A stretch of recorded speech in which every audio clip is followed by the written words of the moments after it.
오늘 말씀의 제목은 사단의 굴레라는 제목으로 말씀 은혜를 나누고자 합니다. 여러분, 오늘 말씀은 사단이 다윗의 집에 회방할 거리를 얻어서 어떻게 일하는지 예를 하나 보여주고 있습니다. 다윗의 큰아들이 다른 왕비에게서 난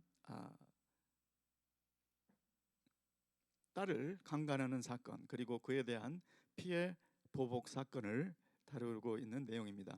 여러분 기억하시겠습니다. 이전 장에 보면 다윗이 충신 우리아를 암몬 족속의 칼에 맞아 죽게 하는 사건이 나오죠. 그리고 그 아내를 빼앗는 사건이 나옵니다. 그럴 때 하나님께서 내 칼이 내 집에서 떠나지 아니할 것이요, 그리고 선지자 나단을 통해서 사단에게 크게 회방할 거리를 주었다, 이런 말씀을 하신 적이 있습니다. 여러분, 암논의 칼을 빌어서 충신 우리아를 죽였는데 오늘 사건에 누구 때문에 문제가 되죠? 암논. 혹시 다윗이 하나님 도대체 내게 왜 이러세요? 왜 이렇게 이유 없는 수수께끼 같은 일들이 나에게 일어나는 것입니까? 아니고 금방 힌트를 찾을 수 있도록 너 암몬 족속의 칼을 빌어서 우리아를 죽였었지, 너 암논을 통해서 일어나는 일을 보면서 내가 이전에 행했던 그 악한 소행, 그 죄의 결과가 무엇인지를 깊이 깨닫고 다시 그런 일이 없도록 하라, 이러한 뜻이라고 깨달아집니다. 여러분, 악한 때가 되면요, 누가 수면 위로 부상하는가? 심히 간교한 자가 부상합니다. 악한 때에는 악한 자가 부상을 하게 돼요. 심히 간교한 자, 여기 오늘 본문 말씀에 보면 요나답이라는 심히 간교한 자. 암논하고 친구 사이였죠. 네, 사촌간이죠. 왜 그렇게 얼굴이 파리하여 가느냐?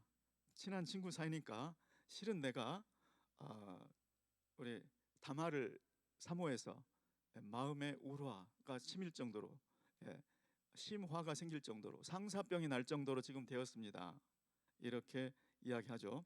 그랬더니 5절에 보니까 이제 사탄이 어떻게 역사하는지 한번 보시기 바랍니다. 요나답이 저에게 이르되, 그러면서 악한 꾀를 하나 가르쳐 줍니다. 그런데 이게 요나답의 생각인 것 같죠? 그런데 요나답이 저에게 이르되 이렇게 되어 있는데, 실은 요나답이 저에게, 암논에게 간교한 꾀를 이르되, 이 말하고 같은 거예요. 이 말을 조금 더 깊이 들어가 보면 요나답이 암논에게 사단이 주는 악한 꾀를 이르되, 지금 요나답이 스스로 얘기하는 것 같지만 사탄이 부추겨서 이 가정을 어떻게 무너뜨리고 있는지를, 그거를 보시기를 바랍니다. 그러면서 이렇게 하라, 이렇게 이야기를 해줍니다. 자, 그러니까 그 꾀를 그대로 받아들여서 6절에 보면 암논이 곧 누워 병든 채 하다가, 암논은 그 얘기를 듣고 그 꾀대로 누워서 병든 채 하고 있죠. 그러니까 암논이 간교한 꾀를 따라, 간교한 자가 준 꾀를 따라, 악한 꾀를 따라, 악인이 준 꾀를 따라 그대로 행하여 누워 병든 채 하다가, 이것도 조금 한 단계 더 내려가면 암논이 사단이 주는 간교한 꾀를 따라, 사단이 주는 악한 꾀를 따라 병든 채 누워 있다가 다윗이 들어올 때 얘기하죠. 자, 7절에도 보시면 다윗이 사람을, 그 암논의 그 연극을 보고 나서 사람을 그 집으로 보내어 다말에게 이르되, 여기도 보시면 다윗이 간교한 꾀를 그대로 받아들여, 다윗이 악한 꾀를 그대로 받아들여 사람을 다말의 집으로 보내서 다말에게 이러하게 이야기했다, 이렇게 나옵니다. 그런데 또 한 단계 더 내려가면 다윗이 사단이 주는 간교한 꾀를 그대로 받아들여 사단이 주는 꾀를 말하고 사단이 주는 꾀를 그대로 행하고 사단이 주는 꾀를 아무런 여과 없이 그대로 믿고 행하는 그런 모습들을 볼 수 있습니다. 여러분, 사단이 우리에게 어떤 생각을 줄 때 정상적인 경우라면 이거 이상한데? 이렇게 보호막이 있죠. 그런데 사단에게 회방할 거리를 주었다, 이 말은 사단이 마음껏 역사하도록 기회를 주었다. 우리가 지구의 중력장 안에 있을 때는 우리가 훌쩍 뛰어도 다시 되돌아올 수 있잖아요. 그런데 우주 밖에 나가면, 무중력 상태가 되면 사단이 손가락 하나로 밀어도 그냥 계속 날아가 버리는, 지금 하나님의 사랑으로부터, 하나님의 보호의 손길로부터 순간 무중력 상태가 된 거나 다름없다. 그것이 바로 사단에게 회방을 준다는 뜻입니다. 자, 8절에 또 다말이 그 오라비 암논의 집에 이르매, 여기도 다말이 간교한 꾀를 알지 못하고 악한 꾀를 알지 못하고 암논의 집으로 가니, 다말이 사단이 가져다 준 그 간교한 꾀를 알지 못하고 암논의 집으로 가니, 이러한 뜻이 되는 것이죠. 자, 11절에도 보면 이제 암논이 그를 붙잡고 이르되 누이야 와서 나와 동침하자. 이제 암논의 그 악한 꾀가 이제 실행 단계로 들어가게 됩니다. 그때 다말이 부르짖는 그 얘기를 한번 들어보십시오. 저가 대답하되 아니라 내 오라비여 나를 욕되게 말라. 이런 일은 이스라엘에서 마땅히 행치 못할 것이니. 여러분, 이것은 지금 다말의 외침입니다. 그런데 이 이야기를 나중에 다윗이 들었을 때 다윗이 땅을 치며 통곡했을 것 같아요. 여러분, 이 외침은 우리아의 아내 밧세바의 외침이었을 거예요. 왕이시여 나를 욕되게 하지 말아주세요. 이런 일은 이스라엘에서 마땅히 있어서는 안 될 일입니다. 이 일을 행치 말아주세요. 내가 이 수치를 무릅쓰고 어디를 가겠습니까? 나는 유부녀인데. 왕께서도 이스라엘에서 괴악한 종 중에 하나가 될까 두렵습니다. 그날 밤을 떠올렸을 거예요. 그런데도 암논이 전혀 그 말을 듣지 않고 동침해버리죠. 억지로 동침해버립니다. 자, 만일에 여기서 암논이 만일에 동침까지 하고 나서 아버지에게 솔직하게 아버지 제가 이런 일을 범했습니다.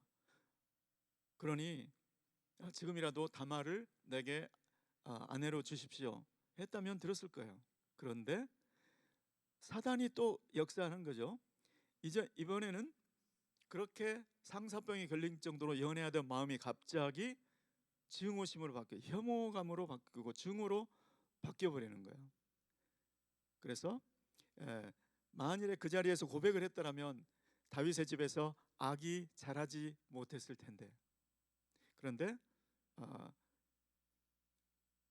하나님께서 뭐라고 했냐면 원수로 크게 회방할 거리를 얻게 하였으므로 내 집에 재화를 일으키겠다. 그렇게 전장의 11절에 말씀을 하셨잖아요. 내 집에 재화를 일으키겠다. 이 말이 문자적으로는 무슨 뜻이냐면 내 집에서 악이 자라는 것을 허락하겠다. 내 집에서 악이 무성한 풀처럼, 장마 후의 풀처럼 무성하게 번져나가게 하겠다. 이것을 허락하겠다. 이러한 뜻입니다. 그러니까 암논이 여기서 멈추지 않고 계속 악한 쪽으로 반응을 하는 것이죠. 그 이야기를 듣고 그 오라비 압살롬이 20절에 보면 압살롬이 저에게 이르되 시방은 잠잠히 있어라. 그 오라비 압살롬이 사악한 결심을 하며 지금은 가만히 있으라 내 누이야. 압살롬이 사단이 주는 사악한 결심을 하며 이르되 누이야 지금은 가만히 있으라. 계속 악한 영이 역사하고 또 역사하는 것을 볼 수가 있습니다. 그리고 다윗 왕이 이것을 보고받고 심히 노했다. 심히 다윗 왕의 반응을 한번 보시기 바랍니다. 그냥 노한 거예요. 더 이상 조치가 없어요. 무슨 조치를 하겠어요? 이 얘기를 듣고 보니 자기 이야기인데. 그리고 23절에 보면 2주년 후에 여러분 2년이 지났어요. 2년이 지난 동안 다윗은 이제 잠잠해졌나 보다, 이제 해결되었나 보다라고 생각을 했을 것입니다. 그렇지만 조용히 서서히, 그렇지만 차근차근 악이 자라는 모습을 연상해 볼 수 있습니다. 압살롬이 계획을 한 거죠. 악한 보복의 결심을 하고 2년을 칼을 간 거죠. 그리고 이제 양털 깎는 날이 왔다. 그리고 이미 다윗 왕에게 이야기하기 전에 모든 형제들을, 왕자들을 다 초청을 해놓고 그 다음에 왕에게 이야기합니다. 왕이시 오시옵소서. 내가 갈 건 뭐냐, 누가 될까 하니 내가 축복기도 해주마. 그렇게 축복기도를 받고, 그러면 암논을 꼭 오게 해주세요. 그렇게 마치 미리 다 초청해 놓고 왕의 허락을 받아서 초청한 것처럼 그렇게 해서 암논을 압살롬이 그 간청을 하고, 또 다윗 왕은 그 사단의 계략이 있음도 알지 못하고 왕이 암논과 왕의 모든 왕자들을 그곳에 가도록 허락을 해주죠. 그리고 암논을 쳐버립니다. 또 두 번째 다윗 왕의 모습은, 다윗 왕의 반응은 31절에 나와 있는데, 왕이 곧 일어나서 그 옷을 찢고 땅에 엎드러지고 신복들도 다 옷을 찢고 모셔 선지라. 하나님께서 하셨던 말이 생각났을 거예요. 선지자 나단을 통해서 주셨던 그 말이 생각났을 거예요. 그 말이 이런 뜻이었구나. 자, 그리고 나서 이제 압살롬은 그술 왕에게로 도망을 가고, 왜냐하면 압살롬의 어머니가 그술 왕 달메의 딸 마아가잖아요. 그래서 외갓집 쪽으로 도망을 간 거죠. 그리고 나서 3년쯤이 지난 거예요. 그러니까 다윗의 마음에 이제는 조용하구나, 이제 바람이 이게 해결되는 모양이다, 이렇게 생각했을 수 있습니다. 그렇지만 아직도 사단의 회방거리가 아직도 남아있다는 것을 다윗은 상상치 못했을 거예요. 자, 밧세바가 낳아준 아들이 죽고, 그리고 몇 년 조용하다 싶었더니 암논이 다말을 강간하는 사건이, 그리고 한 2년쯤 지나서 이제 조용하다 싶었더니 압살롬이 그 암논을 죽여버리고, 집안에 칼의 역사, 환란, 재앙이 있는 것을 볼 수 있습니다. 또 3년이 지나서 이제 조금 잠잠하다 싶은 상황이죠. 이 기간만 해도 벌써 5년여의 시간이 흐른 것입니다. 여러분, 사단이 한 집안에 회방할 거리를 얻어서 어떻게 역사할 수 있는지를 지금 보고 있습니다. 사단이 역사할 때 한 인생을, 그리고 한 가정을, 그리고 한 공동체에 얼마나 큰 해악을 줄 수 있는지, 그것을 지금 주님께서 우리에게 보여주십니다. 그리고 우리에게 말씀하시죠. 죄가 얼마나 심각한 것인가. 죄는 사단에게 빌미를 준다. 그래서 에베소서에도 사단에게 기회를 주지 말라고 신약에도 그대로 나와 있습니다.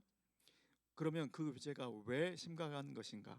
바로 사단에게 회방할 거리를 주기 때문에, 사단에게 합법적으로 문을 열어버리기 때문에, 하나님의 보호의 손길이 역사를 못하는 상황이 오기 때문에 그런다는 것이죠. 그리고 사단이 한번 역사하기 시작하면 아까 우리 조금 전에 본 내용처럼 마치 굴레에 묶인 짐승처럼 사단이 하는 대로 생각하고, 하는 대로 결심하고, 하는 대로 행동하는 그러한 모습을 볼 수가 있습니다. 바로 죄 아래 묶여서 굴레에 묶여버린 그런 모습들. 여러분, 어떤 경우에 학대를 받은 사람은 자녀를 다시 학대하는 경우가 있죠. 또 부모가 알코올 중독이면 나는 그러지 말아야 되겠다고 결심을 했는데 자기도 모르게 그렇게 되는 경우가 있죠. 또 폭력, 가정 폭력을 보고 자란 자녀들은 자기도 모르게 그렇게 될 가능성이 높은 것이죠. 이것이 바로 우리의 삶 가운데서 보여지는 사단의 굴레라는 것입니다. 자, 그런데 사단의 굴레에 묶여 있다면, 내가 지금 그렇게 묶여 있는 것이 발견되었다면 어떻게 알죠? 내 마음속에 미움이 새록새록 보복할 생각이 가득하고 미움이 가득하다면 지금 내 마음속에는 사단이 역사하고 있는 것이죠. 또 내 주위에 그런 것을 보고 있다면 그때는 이거는 사단의 역사이다. 이것을 풀 수 있는 방법은 사람의 힘으로는 풀 수가 없습니다. 이 세상에 어떤 사람도 그 사단의 강력한 힘을 이길 수 있는 사람은 없습니다. 이것은 오직 예수의 이름으로만 그 굴레에서 벗어나게 되는 줄 믿습니다. 그래서 그런 분을 본다면 우리가 해야 되는 길은 예수의 이름으로 대적해 주는 것밖에 없죠. 내가 만일에 그런 걸 지금 경험하고 있다면 예수의 이름으로 대적하는 것밖에 없습니다. 그리고 또 한 가지는 우리의 삶의 평범하게 보이는 것들이 실은 얼마나 큰 축복인가. 여러분, 저는 공군에 있었기 때문에 비행기가 편대 비행을 하고 있으면 그 비행기 조종사들 간에 무슨 대화가 오고 가는지를 상상할 수 있습니다. 실제로 들어봤으니까. 우리가 볼 때 비행기가 그냥 어떻게 저렇게 자로 되는 것처럼 저렇게 똑같이 날아갈 수 있을까 이렇게 생각되지만 실제로 현장에서는 야 임마 제대로 안 따라와. 네, 우리가 멀리서 보니까 이렇게 가고 있는 것 같죠. 앞서가는 장기가 지도자 편대장이 야단을 치는 거예요. 왜 빨리 안 오느냐고. 그리고 심지어는 이 편대 비행을 하면 놓치면 안 될 것 같잖아요. 이게 편대가 깨져서 다시 붙여달라고 할 때가 있어요. 그래서 한동안 이 비행기는 저기가 있고 이 비행기는 저기가 있고 한동안 떨어져서 다시 뭉치는 데까지 시간이 걸리는 것이죠. 하나님과 동행하고 있는 우리가 하나님과 그냥 동행하고 있는 그 평범해 보이는 그 상황이 실은 감사할 제목입니다. 내가 그 하나님을 한번 놓치고 궤도를 이탈하잖아요. 다시 그 동행하는 그 위치에 정상 궤도에 갈 때까지 시간이 걸려요. 그리고 대가를 치러야 될 때가 있습니다. 오늘 이 말씀을 통해서 하나님께서 우리에게 주시는 교훈은 죄가 얼마나 심각한 것인지, 죄를 심상히 여기는 삶은 사단에게 회방할 거리를 주어서 하나님과 동행하던 그 관계에서 멀리 떠나서 얼마나 오랫동안을 방황하게 될 수 있는지, 얼마나 큰 대가가 본인은 물론이고 가족들에게 그리고 공동체에 미칠 수 있는지를 보여주는 것입니다. 그리고 죄를 심상치 여기지 말라. 조금이라도 하나님의 말씀에 거역하는 것, 믿음에서 조금이라도 떠나가는 것, 믿음으로 하지 아니한 모든 것, 그것이 곧 죄니라 로마서 말씀하고 있습니다. 하나님의 말씀에서 이 정도는 괜찮겠지, 믿음으로 잘 가고 있다가 사단이 부추기는 그것을 알지 못하고 이 정도는 괜찮겠지, 믿음에서 살짝 벗어나는 순간 하나님과 멀리 떨어지는 것을 경험하게 되고 사단의 역사가 얼마나 큰지를 경험하고 거기에서 소모되는 그 시간과 에너지가 하나님의 사명을 감당할 시간에, 사랑하고 하나님의 사명을 감당할 그 시간, 상급을 쌓을 그 시간에 사단에게 묶여서 결국 사단의 그 올무에서 벗어나는 데만 얼마나 큰 시간과 에너지를 허비하게 되는지 하나님은 오늘 그것을 보여주시면서 하나님의 말씀을 경외하고 하나님을 경외하고 일관되게 하나님과 동행하실 것을 말씀하신 줄 믿습니다. 저 여러분 그러한 삶이 되시기를 예수 그리스도의 이름으로 축원합니다.